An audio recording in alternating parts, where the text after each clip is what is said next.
Hello guys, ഇത് ഞാൻ എന്താ കഴിച്ചെന്ന് കണ്ടാലോ? അപ്പോൾ രാവിലെ തന്നെ വെള്ളമാട്ടോ കുടിക്കുന്നത്.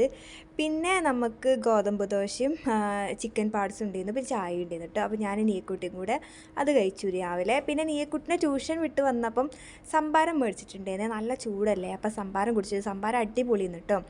അപ്പോൾ 11 മണി 11:30 ഒക്കെ ആകുമ്പോൾ വീട്ടിലേക്ക് എത്തിയപ്പം നല്ല വിശപ്പ്.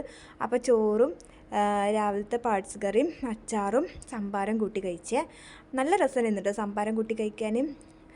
അത് കഴിഞ്ഞിട്ട് ഞങ്ങളിന്ന് വീട്ടിലേക്ക് പോയിരുന്നേ. അപ്പം മഞ്ചേരിയിൽ നിന്ന് നമ്മൾ ലൈമ് കുടിച്ചിട്ടുണ്ടായിരുന്നു. അത് പിന്നെ കടിയായിട്ട് മുട്ട പപ്സ് ആട്ടോ കഴിച്ചത്. അപ്പം ഞാനും അമ്മയും നീയക്കുട്ടിയും അച്ഛനും ഉണ്ടായിരുന്നേ. അച്ഛൻ ലൈമ് കുടിച്ച് നേരെ കരിക്കാട്ടിക്ക് പോയിട്ടോ. അപ്പം ഞാനും നീയക്കുട്ടിയും അമ്മയും കൂടെ കൊണ്ടോട്ടിക്കും പോകുന്നേ. 4 മണിക്ക് കഴിച്ചത് പൊറാട്ടയെന്ന് കേട്ടോ. പിന്നെ രാത്രി കഴിച്ചത് ഞണ്ടുകറി, പയറുതോരന്, അച്ചാർ, ചമ്മന്തി കൂട്ടി കഴിച്ചേ. ഈ ഞണ്ടുകറീൻ്റെ റെസിപ്പി ഞാൻ നമ്മുടെ ചാനലിൽ അപ്ലോഡ് ചെയ്യുന്നുണ്ട്, എല്ലാവരും ട്രൈ ചെയ്ത് നോക്കണം. അപ്പോൾ അത്രേ ഉള്ളൂ. Thank you, Tata.